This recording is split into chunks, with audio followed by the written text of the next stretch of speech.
Shalom lovers of God, senang bisa kembali menyapa para lovers of God sekalian. Nah, episode kali ini adalah episode yang spesial. Kenapa? Karena dalam episode kali ini kita akan mendengarkan kesaksian mujizat kesembuhan yang secara miracle dialami oleh rekan sepelayanan saya di gereja.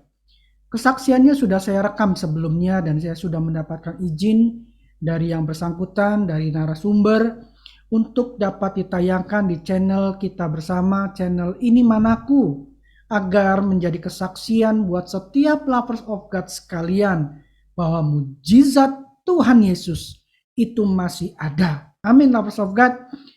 Saya percaya setiap kita pasti pernah alami namanya pergumulan. Baik sakit penyakit, masalah keluarga, masalah keuangan, dan lain sebagainya.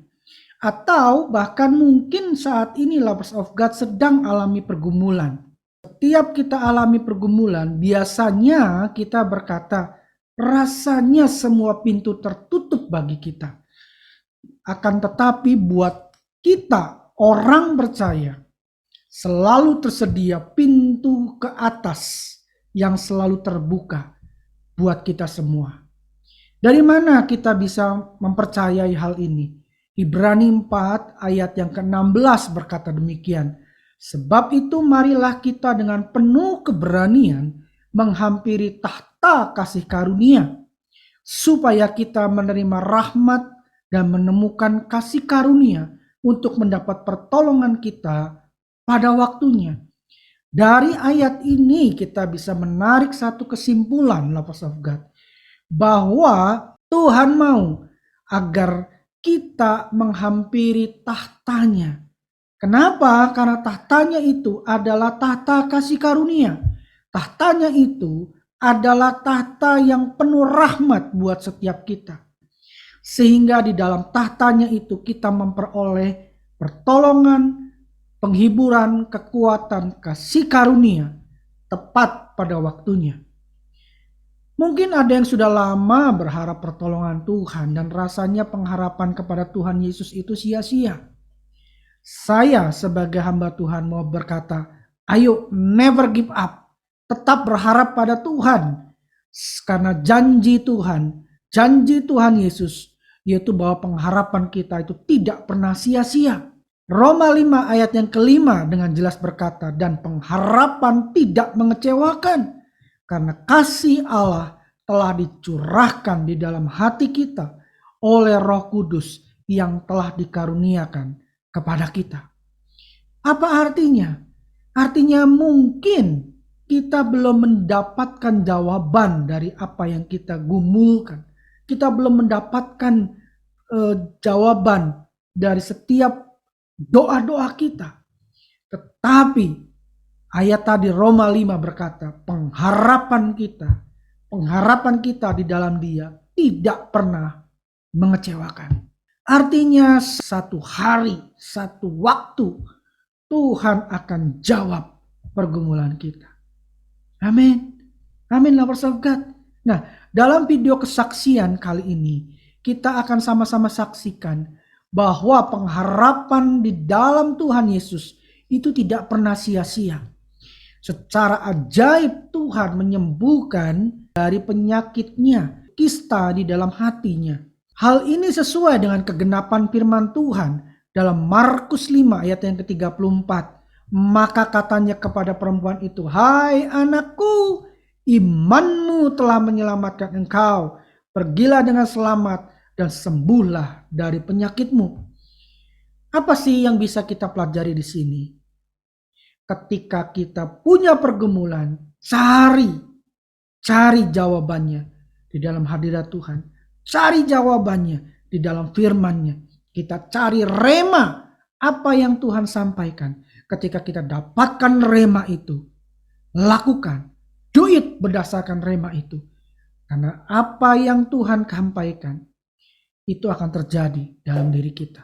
Pengharapan kita di dalam Dia tidak pernah mengecewakan. Dan tadi berkata, imanmu telah menyelamatkan engkau. Saya percaya iman setiap kita yang kita perhadapkan kepada Tuhan itu tidak akan pernah sia-sia. Tuhan lihat, Tuhan nilai, Tuhan hargai iman kita dalam kita mempercayai kepadanya. Kuasa Tuhan sanggup sembuhkan sakit kita, apapun keadaan sakit kita. Ingat, dia adalah tabib di atas segala tabib, dokter di atas segala dokter.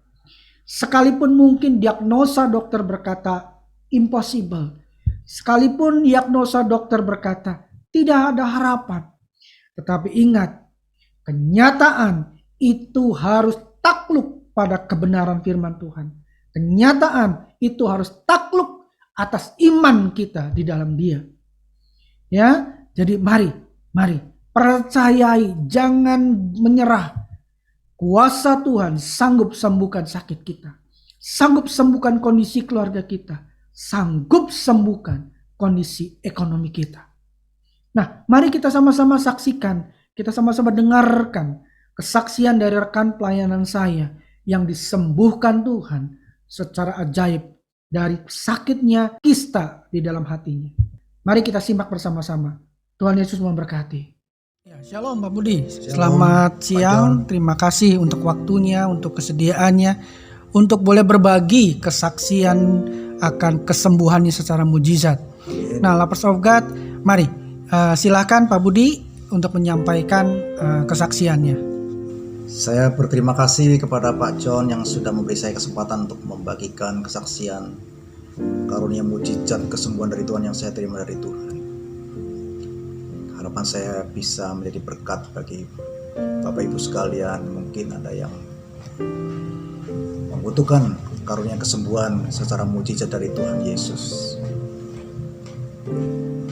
Tepat 9 Mei yang lalu, jadi persis 5 bulan yang lalu, malam hari waktu saya tidur, itu kira-kira jam 11:30 malam, saya terbangun karena saya merasakan di ulu hati saya sakit sekali, seperti dipilin rasanya. Saya memang beberapa kali mengalami sakit di ulu hati, di lambung, tetapi itu adalah serangan mah yang akut. Seperti yang sudah-sudah, saya kalau merasa sakit di ulu hati, saya cari Promax, saya minum Promax. Kalau yang sudah-sudah, saya minum 2 tablet, sambung 2 tablet, terus pemantapan 1 tablet lagi, terus saya merasa nyaman. Lambung tidak panas, tidak perih, tidak kram lagi. Tetapi kali ini dengan sakit yang lebih lagi, yang luar biasa sakit, saya minum Promax itu sampai 8 tablet. Dan hasilnya hanya sedikit berkurang rasa sakit di ulu hati saya. Tapi malam itu saya bisa tidur, bangun pagi, tubuh saya ternyata panas. Istri mengajak saya ke dokter, saya bilang nggak usah, ini kayak sudah sebentar juga panas tubuh saya akan turun. Memang siangnya, yaitu hari pertama, saya sebut itu hari pertama, suhu tubuh saya turun, tetapi sorenya naik lagi sampai lebih dari 39 derajat. Cuman karena sudah sore malam, jadi kami tidak bisa berbuat apa-apa. Besoknya, sebutlah hari yang kedua, saya bersama istri ke puskesmas Blok O, dekat Blok M sana, tempat saya biasa datang berobat. Di situ dokter waktu melihat saya, dia bilang, "Bapak matanya kuning." Ya saya jawab, "Iya dok." BAK saya juga kuning tua, nggak seperti biasanya. Tapi dokter melihat kondisi tubuh saya masih kuat, jadi dia tidak minta saya untuk dirawat. Malah dia bilang, "Bapak kalau saya rujuk untuk dirawat, nanti Bapak malah ditolak." Ya, kami sebagai pasien kan nurut saja, jadi kami pulang. Kemudian kondisi saya bertambah lemah. Lalu ada seorang rekan dokter kirim WA mengatakan bahwa saya harus segera dirawat. Maka malam hari saya diantar istri dan anak pergi ke rumah sakit EMC, dulunya namanya Rumah Sakit Omni di Serpong. Di situ saya dicek darah saya, ternyata SGOT, SGPT saya sangat tinggi, untuk SGPT yang normalnya 47, saya di situ kedapatan diketahui 492, jadi sangat tinggi. Cuman untuk dirawat di situ tidak bisa, di MC tidak bisa, karena kami mau pakai BPJS, di situ tidak menyediakan fasilitas BPJS. Di malam itu juga kami pergi mencari rumah sakit yang lain yang memberikan fasilitas BPJS, sampailah kami di RSUD Tangerang. Di situ bisa pakai BPJS, cuman kondisi sangat penuh, tidak bisa terima satu pun pasien baru. Jadi kami pulang dari situ mencari rumah sakit yang lain, sampailah kami di rumah sakit Awal Bros yang katanya bisa pakai BPJS. Ternyata di situ juga penuh, tidak bisa terima satu pasien baru pun. Jadi malam hari itu, pagi dini hari malah kira-kira jam 1:30 baru kami sampai di rumah. Itu adalah hari yang kedua. Hari yang ketiga, anak saya mengatakan pada saya, sudahlah kita bawa aja papa ke rumah sakit swasta, bayar dengan biaya sendiri juga nggak apa-apa. Maka hari yang ketiga, siang-siang kami pergi ke rumah sakit Sin Carolus di Serpong juga. Ternyata di situ dokter yang cocok untuk menangani penyakit saya tidak tersedia, karena ada masalah gaster segala macam, itu pencernaan tidak tersedia. Dan kami dirujuk untuk ke rumah sakit Lipo Karawaci, yaitu rumah sakit Siloam. Di situ saya berhasil diterima, dirawat di situ. Waktu di situ keadaan saya sudah lemah, payah gitu ya. Saya buka mata aja udah males rasanya, maunya merem tidur aja. Dan saya di USG di situ kedapatan bahwa dinding empedu saya menebal, liver saya membesar, kemudian di liver ada kista. Terus disambung, diperiksa lagi dengan MRI, hasilnya juga sama, ada kista di liver. Tapi setelah dirawat di situ 3 hari, saya diperbolehkan pulang. Nah, selama saya dirawat di situ 3 hari, saya nggak bisa apa-apa. Saya mohon pada Tuhan, Tuhan sembuhkan saya, karuniakanlah kesembuhan dari Tuhan itu. Berilah aku kesembuhan supaya aku bisa bekerja kembali, melayani Engkau, melayani pekerjaan-pekerjaanmu, melayani pekerjaan-pekerjaan keluarga, melayani sesama. Setelah 3 hari di situ, kondisi saya membaik dan saya diperbolehkan pulang.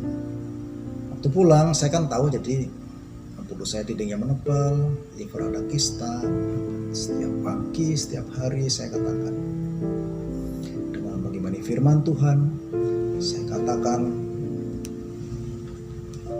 dinding empedu saya tidak menebal lagi, tidak ada penebalan dinding empedu. Saya katakan juga kista lenyap, kista pergi, tidak ada lagi kista di liver.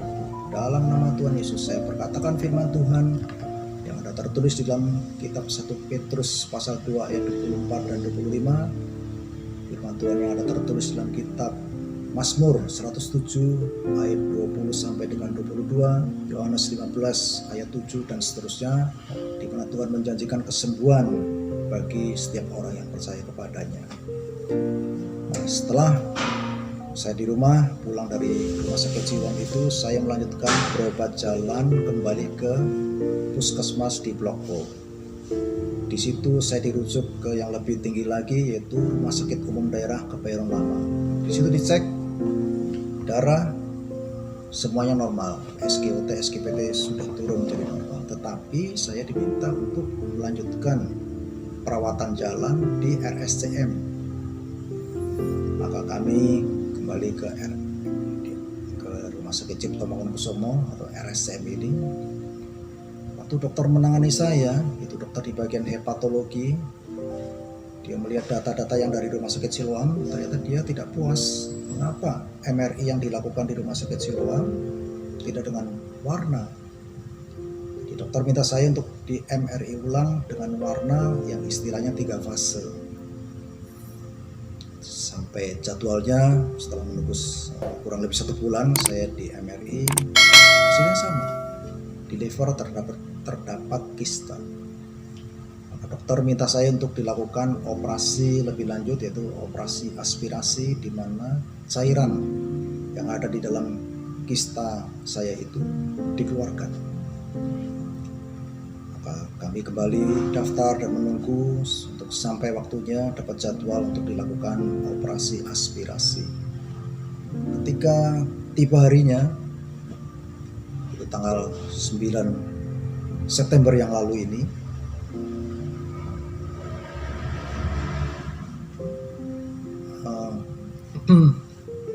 saya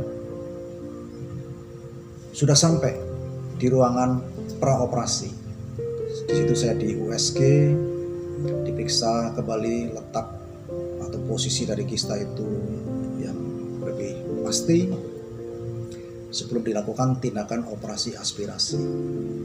Dokter yang memeriksa saya dengan alat USG itu adalah dokter yang perempuan, umurnya kurang lebih di bawah 40 tahun.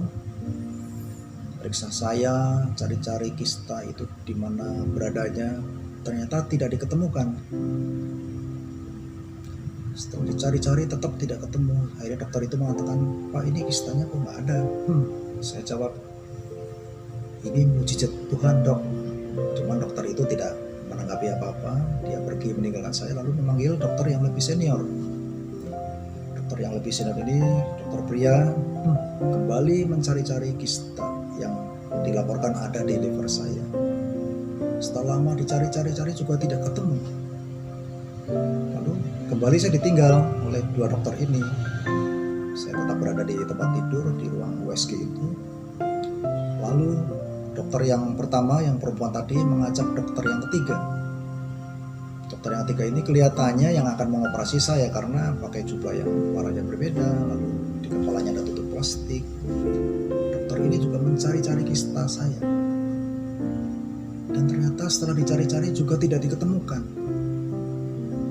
Malah dokter yang pertama, yang perempuan tadi, nanya kepada dokter yang ketiga ini, yang terakhir ini, "Dok, emang bisa ya kista mengecil seperti itu?" Dokter yang ketiga mengatakan, "Ya nggak bisa lah." Saya diam saja. Akhirnya diputuskan kista tidak diketemukan dan rencana operasi dibatalkan. Hati saya meluap dengan kegirangan. Tuhan, terima kasih. Kau telah berkenan mendengar doa saya. Kau telah berkenan mengabulkan permohonan saya. Karena sebelum saya masuk ke ruang operasi tadi, hari-hari sebelumnya, saya minta kepada Tuhan, "Tuhan, kalau boleh, sebelum dilakukan operasi aspirasi ini, kalau boleh Tuhan, kista di liver saya sudah hilang, sudah lenyap. Engkau yang melenyapkan, Engkau yang menghilangkan." Ternyata dijawab oleh Tuhan Yesus. Saya sangat bersukacita. Doa saya dikabulkan Tuhan. Permohonan saya dikabulkan oleh Tuhan Yesus. Maka saya pulang dari rumah sakit itu dengan penuh sukacita, menerima anugerah kesembuhan dari Tuhan Yesus. Kemudian seminggu yang lalu ini, belum lama ini, saya berkunjung ke rumah kemenakan istri saya. Di situ sedang berkumpul banyak orang, saudara-saudara dari istri saya. Nah, kemenakan istri saya ini seorang dokter yang tahu story-nya saya, penyakit saya. Dan dia mengatakan, "Om, hebat Om. Puji Tuhan, kistanya hilang Om." Dan semua yang ada di situ mengatakan, "Ya, ini mujizat dari Tuhan." Jadi dokter pun percaya ada mujizat dari Tuhan Yesus. Demikian Pak Jono kesaksian saya. Ya, puji Tuhan ya. Luar biasa, suatu kesaksian yang saya percaya akan sangat menguatkan setiap lovers of God sekalian. Nah, sebagai closing statement Pak Budi, apa yang Pak Budi lakukan sehingga mujizat itu Pak Budi terima? Saya mengimani perkataan-perkataan firman Tuhan yang menjanjikan kesembuhan dari Tuhan untuk anak-anaknya, orang-orang yang percaya dan berharap kepadanya. Saya imani firman Tuhan yang ada tertulis di dalam kitab Mazmur 107 ayat 20 sampai dengan 22. Di sana dikatakan Tuhan berjanji, disampaikannya firman-Nya dan disembuhkannya aku, diluputkannya aku dari liang kubur. Biarlah aku bersyukur kepada Tuhan karena kasih setia-Nya, karena perbuatan-perbuatannya yang ajaib bagiku. biarlah aku mempersembahkan korban syukur kepada Tuhan dan menceritakan pekerjaan-pekerjaannya dengan sorak-sorai. Itu saya imani setiap hari saya perkatakan dengan firman-firman Tuhan yang lain yang menjanjikan kesembuhan dari Tuhan untuk orang-orang yang berharap kepadanya. Dan saya menerimanya. Kista saya hilang. Puji nama Tuhan. Ya, puji Tuhan, luar biasa ya. Terima kasih Pak Budi untuk waktu dan kesempatannya boleh berbagi buatlah setiap lovers of God sekalian. Kiranya kesaksian Pak Budi boleh menguatkan iman percaya setiap kita dan boleh menjadi sarana untuk kita semua yang mengalami pergumulan boleh menerima mujizat dari Tuhan kita secara ajaib. Amin. Terima kasih Pak Budi. Sama-sama Pak Tuhan John. Yesus memberkati. Tuhan memberkati Pak John juga. Amin.